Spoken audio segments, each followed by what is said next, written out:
I've just started recording. First of all, can I ask you to let me know your name and, if you would, when you were born? My name is Daw Myint Myint Han. I have an English name, Marjorie, and I was born in March 11th, 1928. Now, you mentioned you have an English name and a Burmese name. Which one would you like to be known by? Today I'm known by my Burmese name, but when we were young and we attended English schools during the British regime, we were known by English names. You met Aung San once. Yes. How? In London, in a meeting room. I went with my husband to stay in London for some years. As I told you, my first son was born in London, and he asked me what I was doing, what I was studying, and I told him I was studying music, and he made a face with it as though he wanted to say, just imagine wasting your time studying music. I was studying the piano. When would this have been? What year would that have been, do you think? 1946, about the end of 46. So he would have been over there discussing steps towards Burma's independence. Yes, he was there for the Aung San Suu Agreement. What did he look like? Describe him to me. He had a crew cut, not too tall, and quite, I would say he would look quite rough, not a very refined sort of person. Did you admire him? I didn't know him enough to admire him. Did you look up to him at that time? Maybe. A little. But only a little. You were saying that there's a family connection to Aung San as well. Yes. My father was professor of law in the Rangoon University, and Aung San attended one of his law classes. He was one of his students. Did your father talk about him much? Not that I remember. Do you remember hearing about his death? Yes. We were in England then, about the assassination. What were your feelings when you heard that news? Oh, we were horrified, of course. We were in London, couldn't do a thing. We didn't know actually what was happening, but we know that it's a horrible, horrible time for our country to go through. Where were you when the Japanese came into Burma? I was in Rangoon. What are your memories of those times? We heard that war had broke up. That is the early 40s, I think. 1942, was it? 42, 43, round about that area. We were in school. I was not yet 13 at that time. And then I remember all the schools being closed and all the teachers going back to their families, to their homes. Were people frightened? Yeah. And the bomb attacks had started. The sirens were going on and we had to run into our air shelters.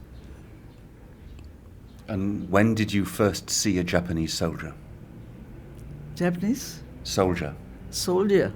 Oh, they were around all the time. They used to come into the compound. And when you saw them, were you frightened of them? No, not really, because my parents were with me and I was under their shelter. Tell me about your uncle. Dr. Bama. He's a fine-looking man.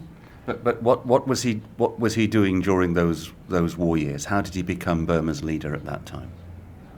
I don't know the history of that.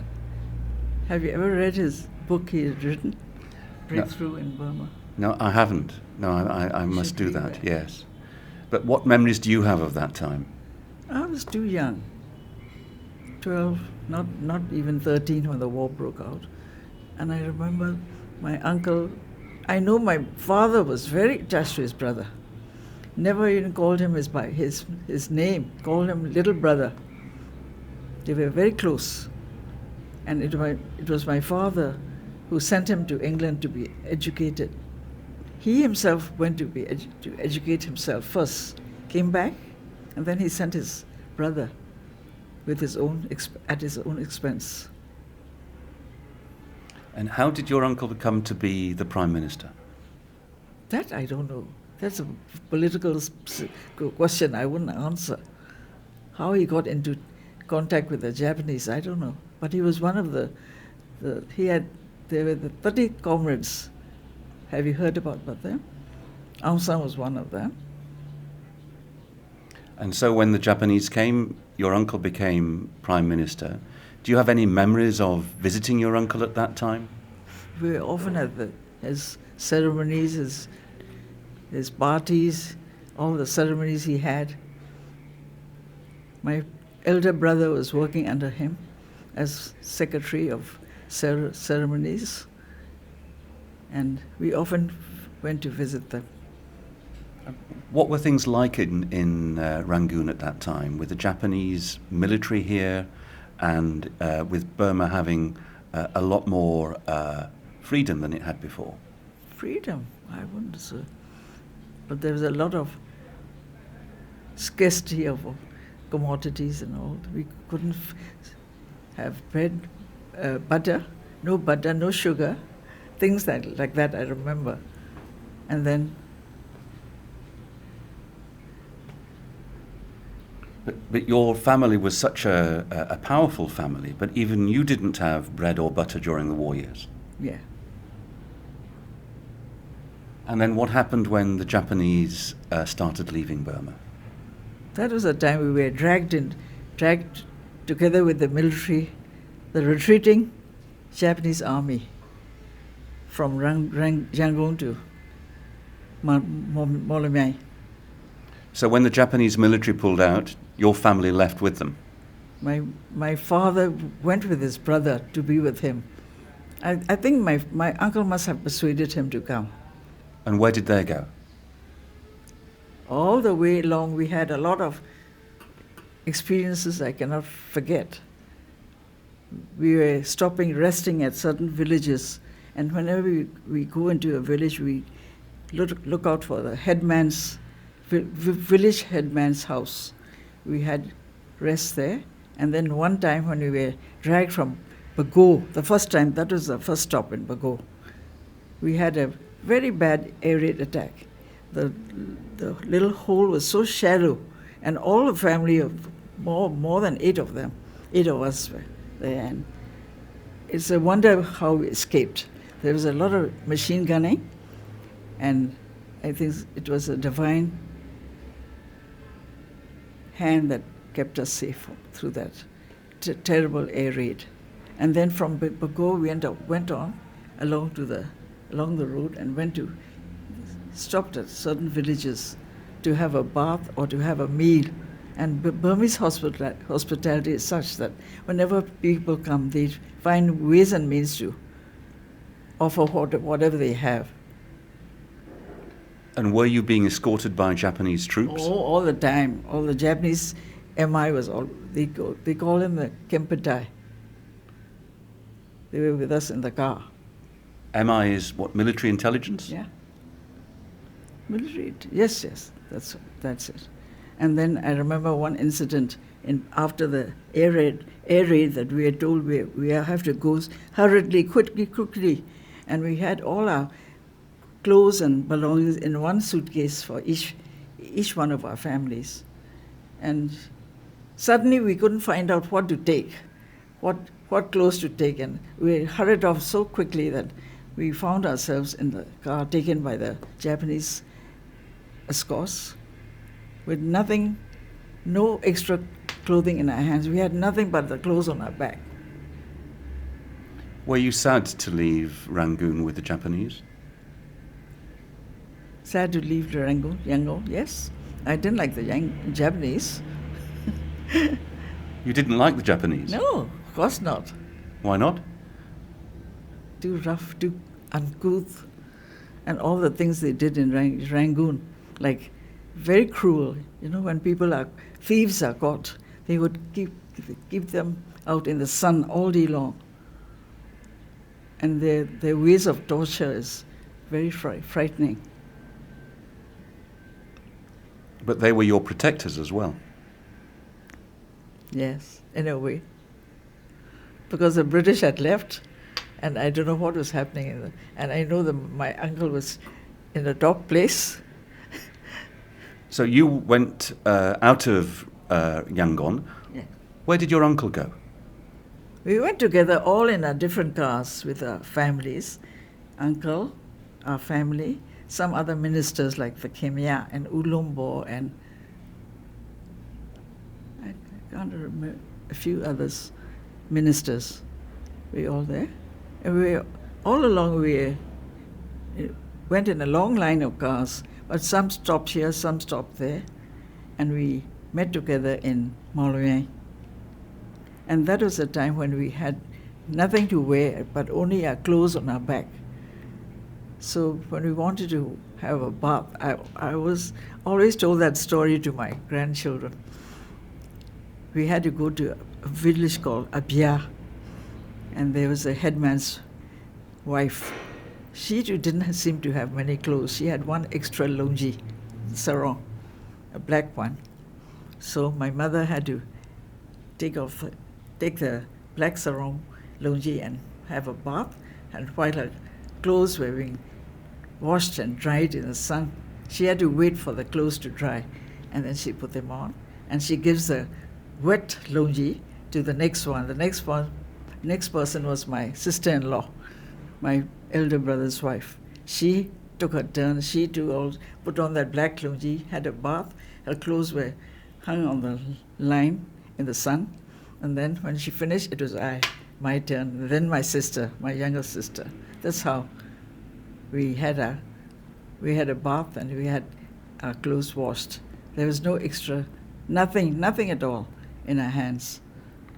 But just a few days earlier, you'd been part of the Prime Minister's family. You were one of the most powerful families in the country. Yeah. And here you were with all the women in the family basically sharing clothes. Yeah. Yes. How did you feel? I can't remember. I was too young. Suddenly it was very, what shall I say? I can't imagine things like that happening to us. Were you upset? Yeah, very. Scared? Must be. And was your father with you as well? Yeah, father, mother, brother and sisters. One sister and one brother. 4 of us as a family. And how long did you stay in Mulmay? Only a few days, and then they took us. There we met my sister-in-law's aunt and uncle. They were so good. They embraced the whole family, 8 of us, or 7 or 8 of us, into their homes, and they fed us and looked after us and gave us the whole floor in their house. And then they were about to evacuate to Malujan Islands from Molway. So we decided to go with them. And we stayed in Malujan till war was over. And what happened to your father and uncle? Did they stay with you? The uncle stayed behind. He and his uncle family stayed behind in Mudo. My father was with us all the time, father and mother. But your uncle ended up in another country? They're going to take the whole family over to French Indochina. But my father decided to go with him. So what we did, all family, one thing is, father is a very strict man. All the children were dead scared of him. So we didn't tell him by verbally. So we all wrote letters, each one, begging him not to go on to French Indochina, that we would all like to stay in Burma. So the 4 of us, we all wrote short notes to my father, and then we didn't know who was to go and give the letter to him. So we chose our nephew, the first grandson of the family, and told him to go and give it to Popo That's the grandfather. How did he respond? He cried. We saw tears in his eyes, and he decided to stay behind because of the children's wishes. So you stayed in Burma throughout the war? Yeah. How long before you went back to Rangoon, what's now called Yangon? As soon as the war was declared, we were jumping and longing to go back to Yangon, to our home. So as soon as peace was declared? Yeah, as soon as peace was declared. So we came back. At that time, the road was very dangerous, full of robbers and people trying to stop the cars going. But in spite of that, we reached home. And you were pleased to reach home? Oh yes, but the home, our home was bombed out by the British. So when we came back, the house had to be repaired. And I think you're in demand. I think that's the phone going for you. Oh, it's the clock. Oh, right. Okay. So, just if you could say that again. So tell me what happened when you came back to your home here. That was during the Japanese time. The house we were living in is the church today. The church was donated to the house was donated to the church by my stepmother. When my father died, when my mother died, my father married again. And the stepmother was good enough to leave the whole estate and whole house for the church. That is where the church is today. And before that, before mother died, we were all living in that house. That was our childhood home. And we had the British coming to. And when you came back to Rangoon after the war, how was the house? I think it had been repaired again, and I think my father allowed some of my mother's relatives to stay in the house. But you say the house had been damaged during the war? Yes, by the British. The British damaged the house? Yeah, during the Japanese regime. So what happened? So my uncle allowed his brother to stay, our family, to stay in the government house. You know where that is? Where the British governor used to stay. We were allowed to stay there, occupied one wing in that house. And from there we were dragged to. And when did your uncle return to this country after the war? That I don't remember. And he was in Hanoi, was he, or Saigon? I don't know. But somewhere in French Indochina. All I know is we parted ways in Mudong, and he was taken to French Indochina. And after that, where he went, I don't know. My parents may know, but I didn't. How do you look back on those times, those very difficult times when you were young?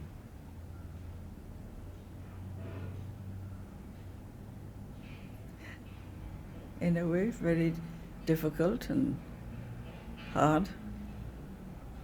Everything was scarce. But at the same time, being Dr. Bomo's family, we had special privileges. What sort of privileges? Oh, a lot of clothes and whatever we wanted, Uncle supplied. Do you remember hearing that war was coming to Burma? Do you remember that news that war was coming or the Japanese were coming? I remember war was declared, World War II. But whether it is coming to Burma or not, that I know. I was too young to understand all those things. Do you remember being told that the Japanese had reached here to Burma? Yeah. Tell me about it. Did you hear because it was in the newspaper, or did your father tell you, or was it the chatter at school, or how did you hear what was happening in the war? It must be hearsay. I don't remember clearly. And when your uncle became Prime Minister, Did you feel very proud? I don't know, because my uncle's family and our family, not very close. The brothers were very close, but our families we stay quite apart, not very close. In some ways, it's quite controversial, working with the Japanese when they were here. How do you feel about that now, looking back on all these years? I hope I can answer all your questions. How did you view it then? Because there must have been different opinions among people here about what was the right thing to do. How did you feel then about your uncle working so closely with the Japanese? I remember one thing about my uncle saying, the British will never come back. That's what he was shouting with his mouth. At the same time, on the quiet, he was teaching his children, having tutors, having them taught maths and English and all the subjects, because we were all interrupted in our studies. So he kept on with the tuition of his family. So when peace was declared, his family was all ready to sit for the matriculation exam. The British exams? Yeah. How did you feel about that? My father was so simple. He believed his brother so implicitly. He really believed that British would never come back. So he didn't give us any English tuition or maths or all those subjects that we should be learning. He made us study Japanese. So we studied Japanese. I managed to study some 500 kanjis. Now I've forgotten all that. You've forgotten it all? Have you forgotten it all? Can you share a few words of Japanese? Arigato is thank you. Kondisai. And did you speak Japanese with Japanese administrators or soldiers? No, not that much. We had a private tutor come to the house. Who was Japanese? Yes, Japanese tutor. Can you remember his name? Her name, she's a lady. Hemi-san. Did you like her? Yes, we were very fond of her. Did she speak Burmese? No. So you had to learn Japanese, otherwise you couldn't communicate with her at all. Did she speak English? No. How did you get on with the English when they were here? When they were? When they were in charge here, how did you get on with the English? When they were when they were here in Burma? During the English time. English time? Oh, we went to English schools, had English names. We sang English songs, we read English books. What's your English name? What? What is your English name? Marjorie. And did people call you Marjorie? Yes? Yeah. My friends all called me Marjorie. And today? They call me by my Burmese name. And you prefer that? I don't mind. If they call me Marjorie, Auntie Marjorie, I'm known as Auntie Marjorie to all the relations. I don't mind. Where were you when Burma became independent? In London, 1948. What were you doing in London? I was with my husband. My husband was an officer in the Royal Air Force. He volunteered during the war. And then after the war, came home, we got married, and my father managed to persuade him to take law. He wanted him to be a barrister, wanted him to work with him, under him. So he agreed. He was an Air Force officer and aeronautical engineer during the war. So we went back, and while he studied law, I was in London with him, and that was the time when my first son was born. So you would be still really very young then. You would still be a teenager. Me? I was 18 when I married. Those days people marry 18, early. So how did you get to meet Aung San in London? That is the time I told you about at a meeting room, and Aung San and my husband knew each other. My husband was a law student of my father's, so they knew each other. And did you like Aung San? And that is my only meeting with him. And you said which of your family were part of the group of 30? Not my family. Dr. Mamo's daughter, the eldest daughter, she's living still. Her husband is one of the 30 comrades. And how do you view the 30 comrades today? I didn't know much about it. But there must have been very exciting times for a young person. And you must have known so many, or you met so many of the leading figures in Burmese society and Burmese politics. You sort of knew them all. I was young. I didn't know much.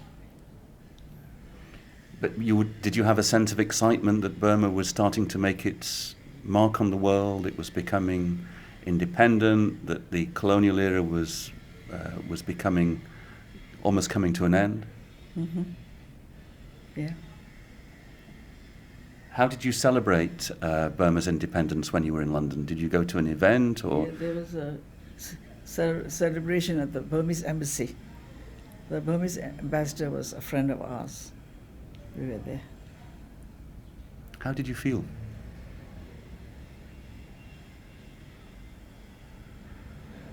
Pleased, excited, disappointed? No, I was pleased, happy. And if there is one memory of life in that difficult period in the early 1940s that stays with you, what is it?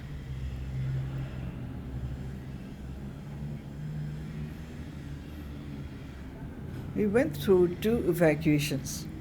When the British left, we evacuated to Memu and stayed in a small village called Nangshu.